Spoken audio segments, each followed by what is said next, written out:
Testimony suggested that mobster Charles Luciano, operating from Italy, may have orchestrated the infamous Apalachin Mafia meeting in November 1957. Undercover agent Martin F. Pera linked Luciano and other crime bosses to a nationwide criminal empire deeply involved in narcotics, gambling, and labor union infiltration. The committee aimed to expose the mafia's influence and its ties to organized crime across the country. Luciano may be link. U.S. enforcement criticized at hearing Washington, July, AP. Heated criticism of federal law enforcement agencies came from two members of the Senate Rackets Investigating Committee today, after testimony revealed that mafia mobsters run a criminal empire in the United States. Senator Carl Munt, Republican from South Dakota, denounced what he termed the complete lethargy by law enforcement officials in initiating deportation proceedings against alien crime barons. He was referring to crime leaders described as high in the ranks of the mafia, a secret criminal society with its roots in Sicily. Senator Carl Curtis, Republican from Nebraska, also criticized the Justice Department, stating, "Not only in this administration, but for some time." Curtis linked his critique to testimony that extortionists and others have deeply infiltrated some labor unions. He charged that in such cases, United States attorneys can't start prosecutions of the unions without prior clearance from Washington, which he said gives a cloak of protection. The committee had just heard testimony that gangsters and racketeers have been heavily muscling in on legitimate businesses and labor unions to conceal and enhance their profits in narcotics, gambling, and vice. The testimony came from Martin F. Pera, an undercover agent for the Federal Bureau of Narcotics, who suggested that mobster Charles Luciano, operating from Italy, may have stage-managed last November's crime convention at Apalachin, New York for the mafia. Police have long suspected that the meeting was a gathering of an American Grand Council of the Mafia, called to carve up rackets left unclaimed after the murder of racketeer Albert Anastasia, a reputed mafia leader. Pera testified that he believes the gunning down of Anastasia was mafia work. He also mentioned that the mafia in Italy is torn by strife, with 14 murders since 1955. This internal conflict has caused ripples in the American underworld as well. Pera said he saw great significance in a meeting held in Palermo, Italy, which brought together Joseph Joey Banana Bonanno, Carmine Galente, and Santa Sorge, who Pera identified as Luciano's Italian top lieutenant. Luciano, who was deported from the United States, is under such tight police surveillance in Italy that he often sends Sorge to represent him at meetings with American mafia members. The committee has described Bonanno as a mafia mobster who attended the Apalachin meeting, but did not provide further details on Galente. Pera indicated that the timing of the Palermo meeting and the Apalachin gathering was significant in suggesting a connection between the two events. 4 men, alleged to have attended the Apalachin meeting, were summoned for questioning by the Senate Rackets Investigating Committee. They were described as a civic leader, a labor union official, a businessman involved in deportation proceedings, and a gangster. The committee placed in evidence a statement listing the 4 men as among the 60 rounded up by police in a raid at the Apalachin, meeting on November 14, 1957. The men were identified as John Charles Montana, a leader of various business firms and civic associations; James Vincent LaDuca, who was involved with the Buffalo Local of the Hotel and Restaurant Employees Union; Russell J. Bufalino, owner of the Penn Drape and Curtain Company in Pittston, Pennsylvania. The government is attempting to deport him to Italy; Joseph Profaci, an old-time, well-established gangster from Brooklyn, New York. All 4 men, the committee contends, were present at the Apalachin meeting. Pera testified that the gathering had the appearance of a meeting of mafia big shots. Robert F. Kennedy, the committee's counsel, stated that Pera would be asked for more details about his testimony regarding the Narcotics Bureau's observations of a concerted effort by mafia mobsters to to infiltrate the labor management field. According to McClellan, the objectives of the mafia's infiltration into labor unions are twofold. A. To provide mobsters with respectable fronts behind which to operate and conceal profits from narcotics, vice, and gambling, and B. To secure contracts with labor unions that give their firms an unfair advantage over legitimate competitors. Pera testified that the mafia is ruled by a Grand Council rather than any individual leader, and that the Apalachin meeting followed the mafia's established pattern. He said the Grand Council meets periodically to enforce iron-fisted discipline and to prevent anyone under its authority from becoming too big for his boots. Pera added that the mafia rewards its agents for creditable performance, such as efficient murders or other difficult assignments. New York State Police Sergeant Edgar D. Croswell, who led the raid on the Apalachin meeting, testified that Montana was indeed present. Croswell identified Joseph Barbara as the host of the meeting. The committee announced a cast of characters that will feature prominently in its hearings. The list entered into evidence bore the caption, "Individuals at Apalachin," and names of some of their contacts and associates. The list included Joseph Francis Civello, Dallas, Texas, food and liquor importer, arrests, murder, violation of liquor law, conspiracy under the Harrison Act. Associate, John Ormento, James Coletti, Pueblo, Colorado, owns Colorado Cheese Cobas. Arrests, receiving stolen goods, disorderly conduct. Frank DeSimone, Downey, California, former partner of Jack Dragner in the Latin Importing Co. Pete Licavoli, Detroit and Cleveland, active in gambling syndicates in Cleveland, Detroit, and Canada. Has a ranch in Tucson, Arizona. Arrests, robbery, rum running, kidnapping, carrying a concealed weapon, murder, extortion, gambling, and assault. Frank Matranga, San Diego, California, son-in-law of John Priziola of Detroit, arrested for being a tip-off man for a gambling joint. Papa John, Priziola, Detroit, Michigan. Detroit Police Department. Number 10171. Several aliases. His name was found in records seized from Jack Dragner, a West Coast mobster. Criminal records include arrests for carrying concealed weapons, armed robbery, gambling, suspicion of murder, and grand larceny. Closely associated with Licavolis, Zerilli, and Tokos. Simone Scozzari, San Gabriel, California, arrested for suspicion of bookmaking. Had $10,000 in cash and checks when picked up. Operates a cigar stand at the Venetian Athletic Club in Los Angeles.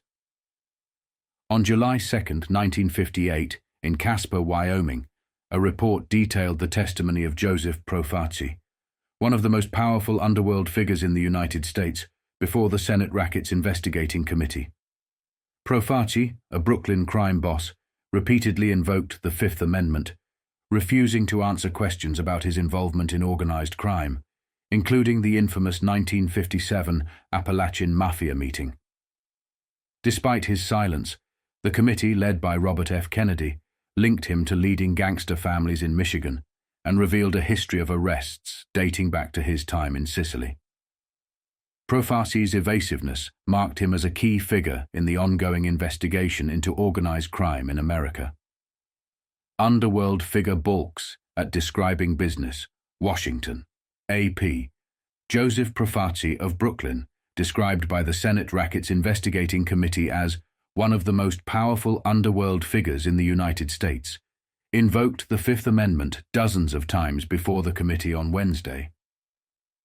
Profaci, 60, who is facing court proceedings to revoke his American citizenship, began claiming the privilege against self-incrimination immediately after giving his name and address. He balked when asked about his business or occupation.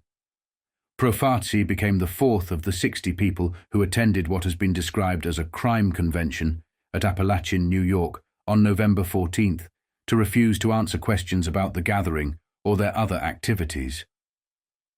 Committee counsel Robert F. Kennedy said that 2 of Profaci's daughters are married into 2 of the leading gangster families in the Michigan area. Kennedy identified their husbands as Anthony J. Tocco and Anthony Zerilli of Detroit. However, Profaci refused to provide any information about his daughter's marriages or anything else that Kennedy and committee members questioned him about. While Profaci declined to say whether he had ever been arrested, Police Detective Thomas O'Brien read into the record a list of Profaci's arrests, starting with a dismissed charge of attempted rape in Sicily. O'Brien testified that Profaci's arrests in the United States included one for investigation in 1934 in connection with a Brooklyn murder. On July 10, 1958, a report from Dayton, Ohio, revealed the findings of a Senate Rackets Committee investigation into the tightly knit structure of the mafia.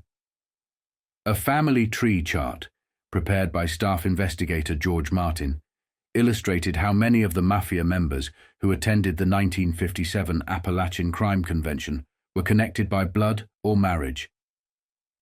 The chart supported claims by law enforcement that the mafia's familial bonds ensured secrecy and discipline within the organization, making it difficult to infiltrate.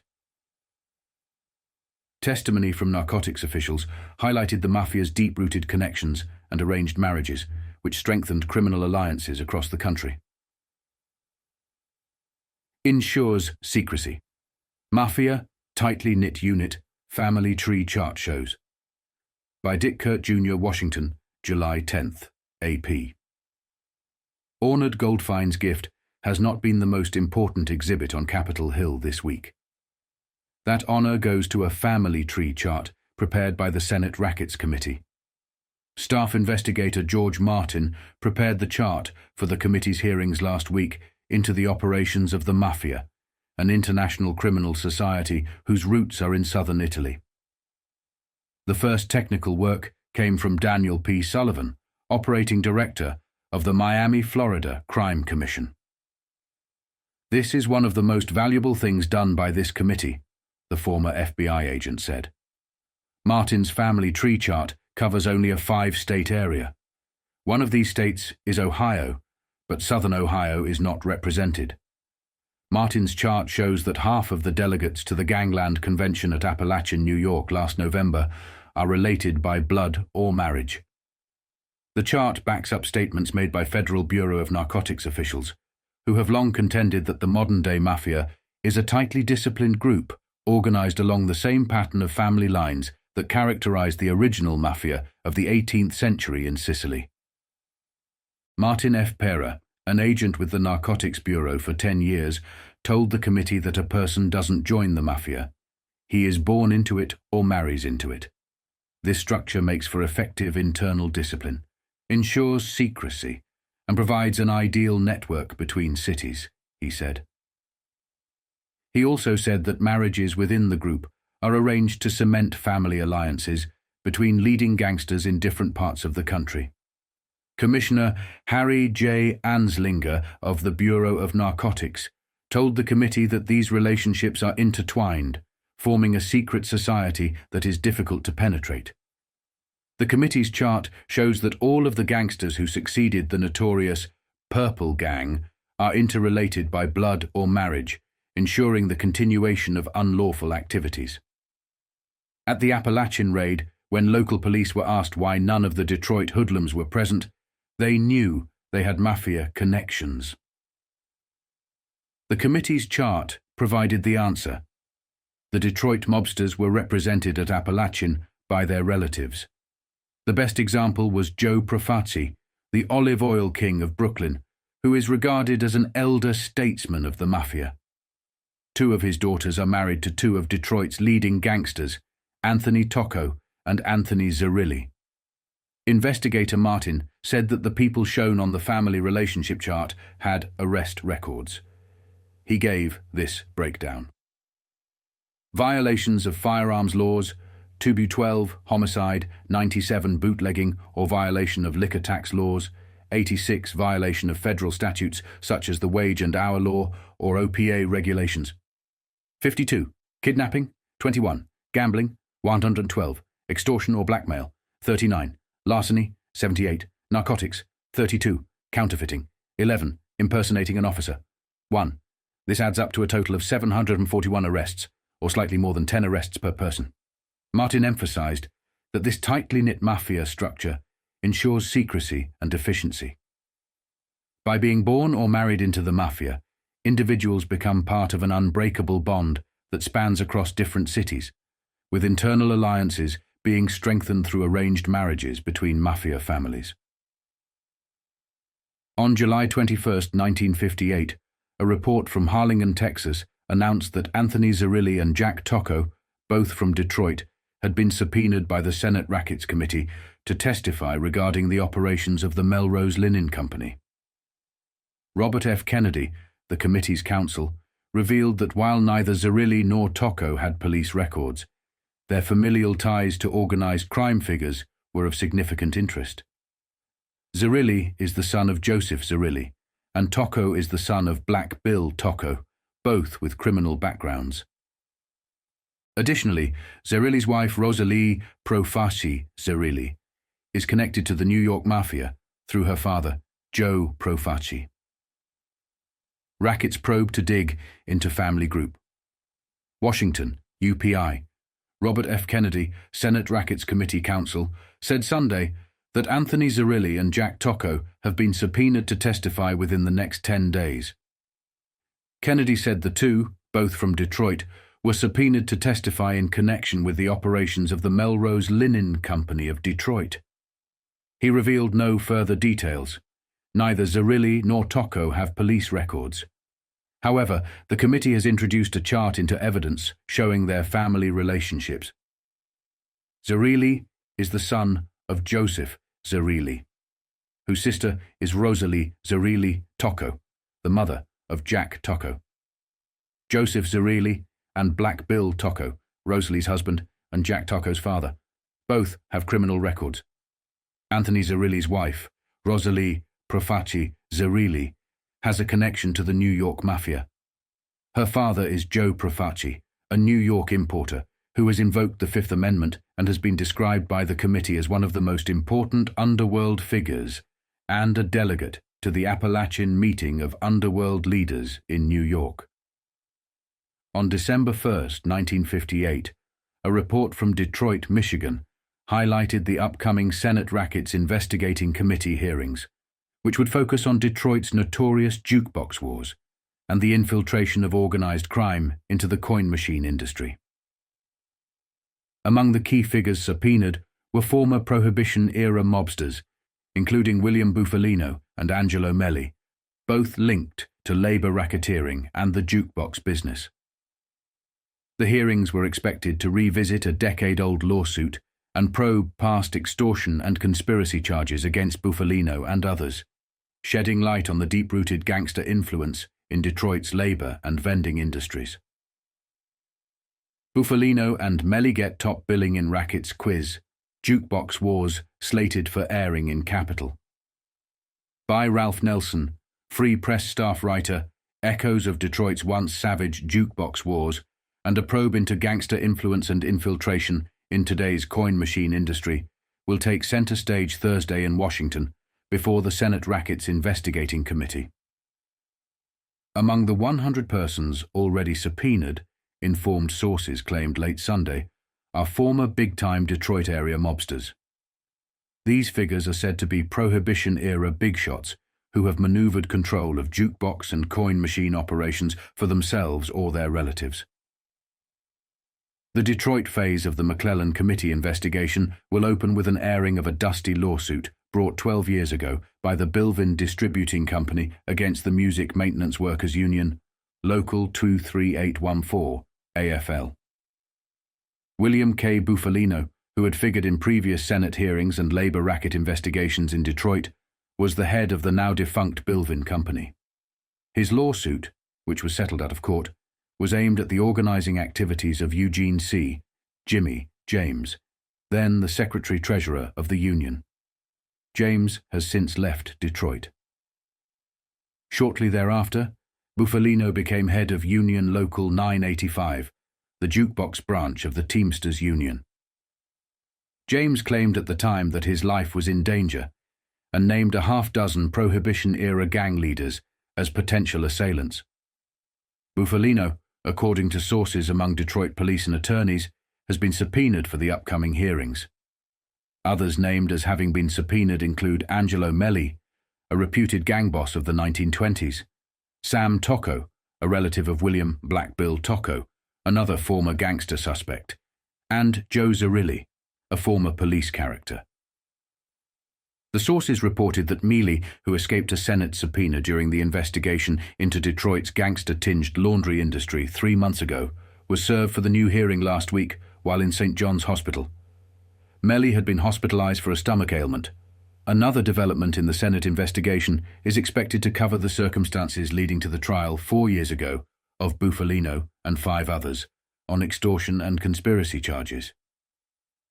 The defendants were accused in connection with the organization of vending machine companies, auto wash racks, and the jukebox industry. They were acquitted by a jury before Recorder's Judge Joseph A. Gillis on August 6, 1954.